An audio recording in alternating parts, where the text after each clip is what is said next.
Hey guys and girls, how's it going? Hope you guys have had a great Christmas and will have an even better new year. So 2015 is almost up. So it's been a fantastic game this year for games. And I wanted to finish out the year by basically bringing you a new kind of series that I'm going to be doing on my channel, which is called the Game Awards. So every year I'm going to be reviewing the games and the news and everything that's happened in the previous year and giving my thoughts on it.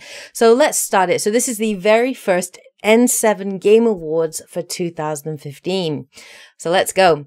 So let's start with the first category. So the first category for me is always one of the most important categories that I look at in any game, because I am a single player gamer by heart, and the story is always something that I look at. So this first category is the best narrative.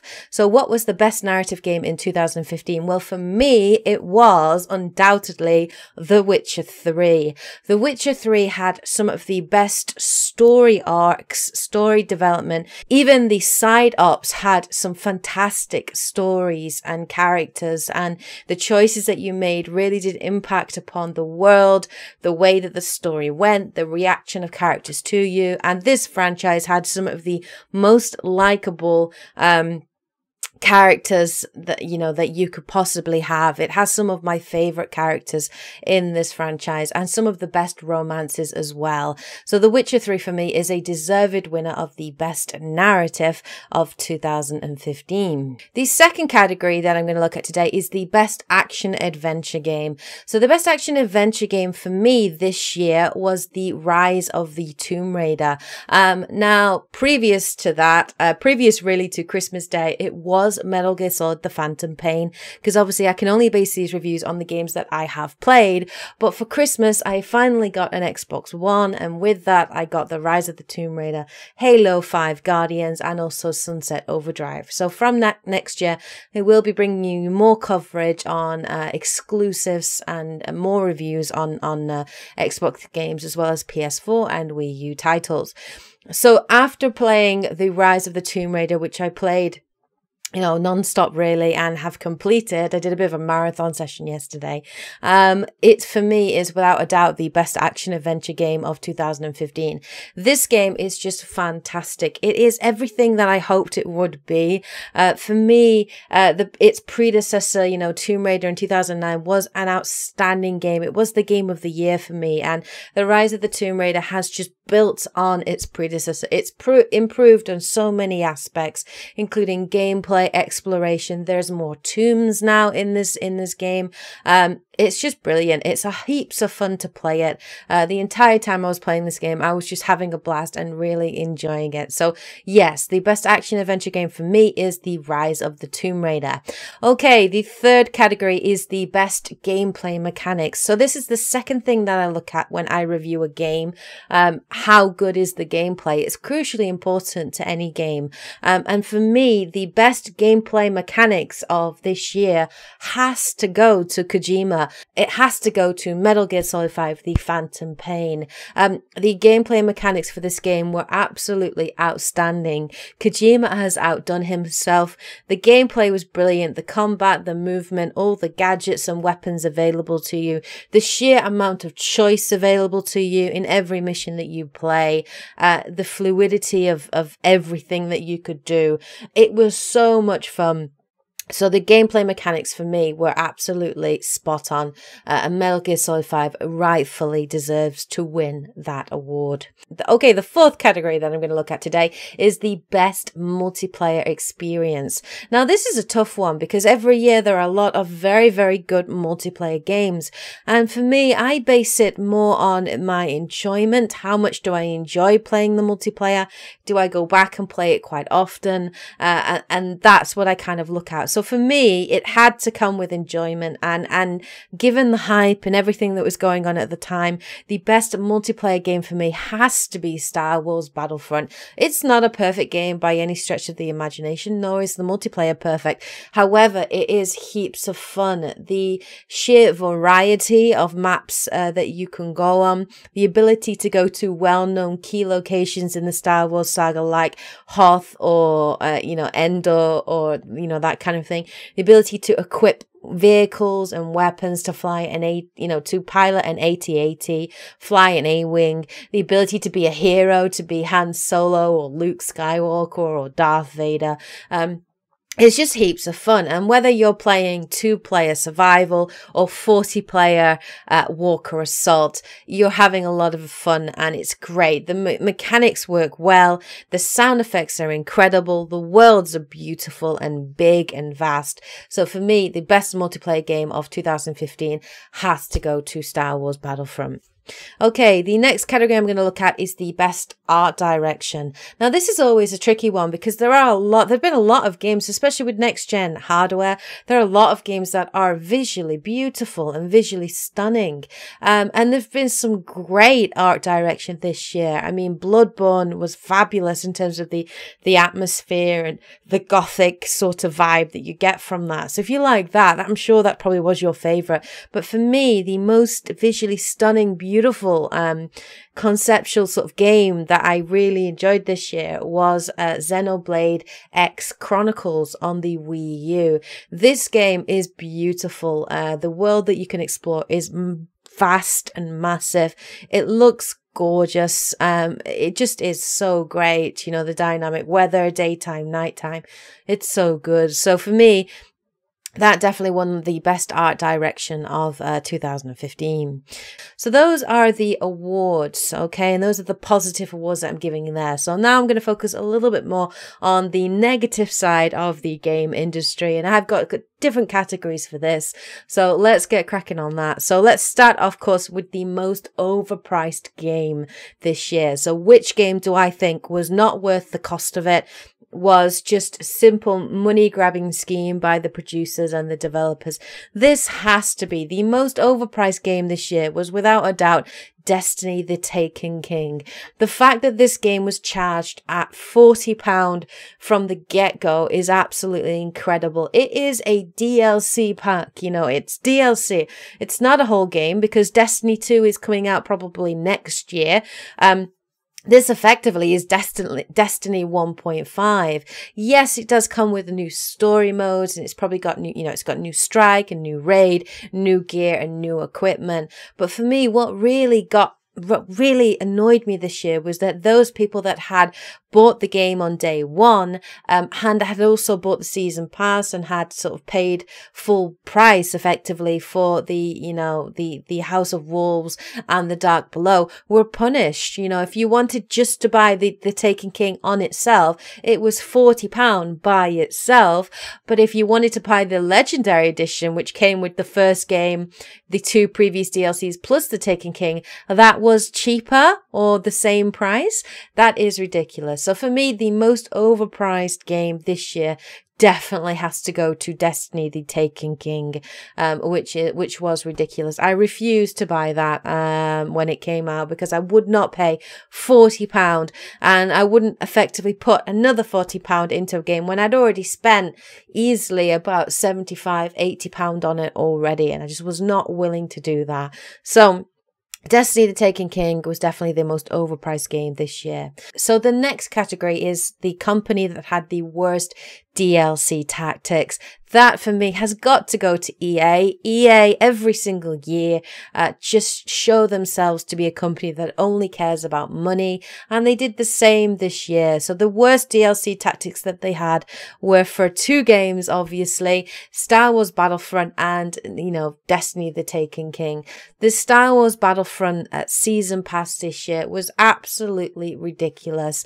Having to pay £40 for a season pass, effectively buying another whole game, is just absolutely ridiculous. The fact that this content wasn't available in the game from the get-go, the fact that the game felt incomplete, that it felt like it had a lot of hidden things basically hidden behind a paywall, is ridiculous. So for me, EA were the worst, for this, and they are every year. But for me, that was one of the most disappointing things about Star Wars Battlefront, was the season pass and the fact that there were so many things missing. No story campaign, no space battles, and a DLC that cost £40. I don't think so, EA. Okay, so the next category here is the most disappointing game of 2015. Now, this is a tricky one for me because there were a number of games this year that were disappointing for me. You know, the Order 1886 was a great game, but it was too short for me. There were other games that were highly disappointing for me and didn't really live up to the hype. But the game I think that really disappointed me the most, and I think that's because I'm such a big fan of the franchise and the developers, it's got to be Batman Arkham Knight. For me, while there were elements to the game that were fantastic and it wasn't a bad game by any stretch of the imagination, it was disappointing for me this year. I just felt that the story wasn't as good as Arkham City and Arkham Asylum had been. There was a severe lack of things like boss fights, the villains, the Arkham Knight. I didn't find him threatening in any way. For me, he just came off like a whiny brat. Even Scarecrow I didn't find overly scary, and the repetitive nature of some of the missions, particularly the overuse of the Batmobile in its tank form and that sort of thing. So for me, yeah, unfortunately, Batman the Arkham Knight has to be the most disappointing game for me. And that's just because I love the world. I loved the previous game so much that maybe I just had really unrealistic expectations. But yeah, I think that really got me. It got me here. It really did get me here. And I was disappointed with it as a result. The next category is the worst company. So the worst company for me, without a doubt, was Konami. Konami this year just absolutely lost the plot. They did. They've lost it completely. Obviously, they've said they're going out of making AAA games, and they're going on to making pachinko machines. Fine. If that's what they want to do, that's their choice. But for me this year, they just showed themselves to be petty and kind of childish. I don't know who is controlling that company, who the CEO is, but honestly, he is like probably 50 going on 5, because some of the tactics that they've used this year have just been so underhanded and so childish. Cancelling Silent Hill was very disappointing for many fans of that franchise. The way that they treated Kojima was absolutely abysmal. Obviously sacking him, removing some of the logo Kojima Productions from the Metal Gear Solid 5 Phantom Pain box sets or the box covers, down to not allowing him to attend the Video Game Awards, is just ridiculous. It's just so ridiculous and childish. So for me, surprisingly, I always think EA is going to win this, but for me, EA were not the worst culprits this year. It was without a doubt Konami. So Konami definitely deserve the worst company of 2015. Okay, so the next category is the worst petition. So every year, in gaming news, fans react to things, and sometimes they'll put petitions out there, and there are some that are good, like, for example, the petition to get the Silent Hill taken off of Konami and have that picked up by another company to remake it. That's a good petition. But there are, of course, petitions in there that are just silly and show gamers as really needing to not grow up, but they don't show gamers in the best light. And the worst petition this year was the petition to cancel Metroid Prime Federation Force. So this was revealed at E3 in Nintendo Direct, and the reaction to that gameplay trailer was absolutely incredible. Now, I am a Metroid Prime fan. I love Samus Aran. I do. I think she's an awesome character. But to sign a petition to cancel a game simply because you don't like it is a bit much, really, in my books. There've been about 23,500 supporters of this petition, and honestly, it doesn't even look like a major game. It looks like a small sort of indie style game. So it's not going to have a massive impact on the Metroid saga or canon. But you know, and it's a bit of a kick in the teeth to the people that have been working on that game and developing it and putting the hours in. So honestly, I think that was the worst petition for me this year. And some of the things they were coming out, they were saying it was a travesty or, you know, an atrocity, I think they called it. And I get it. They're burnt because they've been waiting for a Metroid Prime, you know, a Metroid game for about 10 years now, you know, a decent one anyway. And there hasn't been a good, you know, there hasn't been a Metroid game released yet on the Wii U. But honestly, it's coming, guys. It is coming. I think we're probably going to hear at E3 next year, I hope, about a new Metroid game. It's in the works. It's going to happen. But signing a petition to cancel a game is a bit much. So that for me was the worst petition this year. All right, so the next one has to be the most exciting news of 2015. So the most exciting news this year definitely was the news and the trailers that we saw of the Final Fantasy VII remake. I was so excited when I heard this news. I couldn't believe it, to be honest. I was in shock to start with, but then just so excited for this game to come out. We've seen, obviously, cinematics, and the last time at the PlayStation Experience, we did actually get to see some gameplay footage, and it looks sweet. It is going to be real-time action.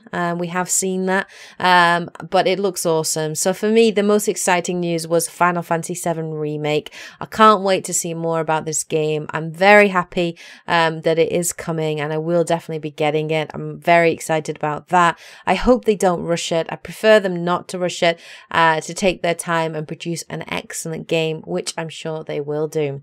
All right, so the next one linked to that is the best reaction by a fan.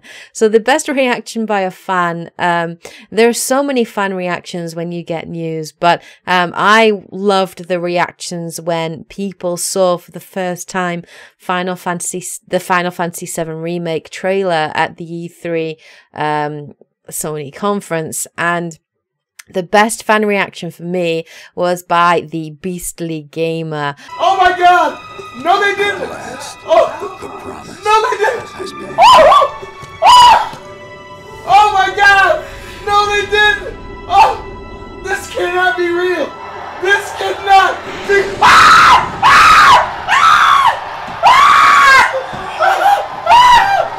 I loved his reaction. It was just so honest and really funny and just so genuine and, and so high pitched, and I really loved it. So that was the funniest reaction for me this year. Okay, so let's get down to the last two awards. These are probably two of the most important awards that I'm going to give out. So the first is definitely the most important, which is the Game of the Year. So the Game of the Year for 2015, without a doubt, has to go for me to The Witcher 3, The Wild Hunt. This game for me was brilliant. It's the only game this year that I've given 10 out of 10 full marks. CD Projekt Red outdid themselves this year. The story, the world, the looks, the gameplay, the music, everything just worked together to produce what is truly a masterpiece, and it is the benchmark for all future RPGs. Any future RPGs will have their work cut out for them, because I will always hold The Witcher 3 against them when it comes to reviewing them and judging them. So The Witcher 3, definitely the Game of the Year for me. Okay, the last award this year is the most anticipated game of 2016. So this is the game that I'm most excited about, that I can't wait to see, that just makes me excited every time that I think about it. I can't wait to find out more information about it. And that for me, you know what it is, guys. It is Mass Effect Andromeda. Now, they have said it is going to come out in the holiday of 2016. Honestly, I don't think it will. I think it will come out in 2017, but still, I am, words can't express really how excited I am for Mass Effect Andromeda. I can't wait to find out more.